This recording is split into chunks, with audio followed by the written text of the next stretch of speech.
The Christmas tree in the town square stood tall for all to look at in awe. The varying reds and blues and yellows and greens coiled around the towering tree like a colorful snake. Children tightly clutched the hands of their mothers and fathers and grinned with crooked teeth at the masterful display of the holidays. Its light cast onto the empty buildings and lonely streets, emptied by the men and women standing around the spectacle. In the wake of the cheerful holiday smiles came another surprise. Snow began to fall from the sky, dressing the streets in a growing blanket of sparkling white, heavier than a flurry, yet not quite a storm. Children stuck their tongues out with flushed cheeks, giggling as a myriad of snowflakes melted on them. And for that moment, in the bitter cold, it seems as though the world revolved only around that tree that stood tall in front of them. But there was, of course, the one and only family within that small town who had decidedly rejected the invitation to be around the others. Alas, the woman was much more content sitting idly in her chair and waiting for information regarding her husband. She had told her child that he had been out working the last few days, trying her best to cover up the fact that he had, in fact, gone missing. Now, with 4 days gone by and nothing to show for it, all she could do is stare intently at the static on the television and neglect the wilting Christmas tree. The woman barely grasped a half-empty bottle of vodka in her hand, and when she heard the pitter-patter of soft feet, she instinctively placed it in the shadows beside her. Her gaze fell on the small boy that sprinted into the living room, waving a tiny turquoise blanket back and forth. "Mommy!" His shrill voice cut through the buzz she had acquired from the alcohol. She winced. "There's a man with a badge at the door. He said he wanted to talk to you." Her daze was immediately broken as she sat upright in the chair, staring at him with furious rage in her eyes. "You opened the door?" she scolded. The boy stared at her for a moment before looking down, only to be met with a backhand across the face. He stepped back, grabbing his reddening face with tears brimming in his eyes. She stood up, exhaling sharply. "I told you to tell me first when somebody knocks." She sighed in exasperation, stumbling out of the living room and hugging the wall for balance as she moved the front door opened crack. Deep in the background she could hear Frosty the Snowman playing in the boy's room. She shooed her child away, opening the door up enough for her face to be seen. A police officer stood in the snow, fingers in the loops of his belt as he greeted her with a grin. She met his grin with a deep frown. "What are you doing here so late?" Her voice was slurred, causing the officer's expression to waver. "Your husband." His voice was deep but as soft as his expression. "We've learned a bit more about where he might be." Her expression almost immediately changed. She stepped back, opening the door fully. The officer stepped in, raking his feet across the welcome carpet first as a blast of cold burst into the warm home. She closed the door quickly, shuddering from the bitter weather. Further down the lonely streets, there was movement in the dark shadows beside the buildings and broken lampposts.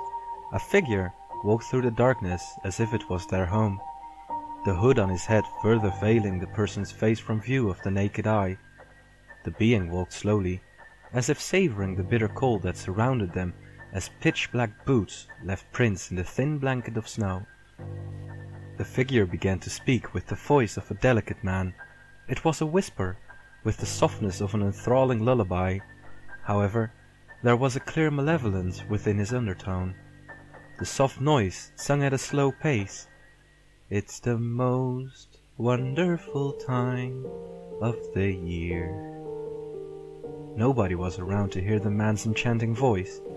However, he seemed to enjoy the solitude surrounding him. Under his arm he cradled a large cardboard box, wrapped haphazardly with a variety of different papers. A substance dribbled from the bottom corner of the box and onto the snow, though the hue was unseen in the darkness. "With the kids jingle belling and everyone telling you be good of cheer." The shadowed man suddenly was subjected to the dim spectrum of a barely functioning streetlight. Pitch-black eyes sparkled against the brightness as his pale and sunken-in face was shown. However, the visual was only granted for a brief moment as he continued his stroll. A droplet of crimson red sunk into the blanket of white as he passed by the streetlight. He looked forward to the police cruiser parked in front of the home that he had been traversing through the snow to find. A small grin formed on his features. His soft feet cracked against the snowy sidewalk with a purpose as he tried his best to stay within the darkness, inching closer to the home. Eventually, he stood at the front of the dreary yet moderately lit up building, and at that point he had walked up the 3 concrete stairs, continuously singing to himself, "It's the most wonderful time of the year."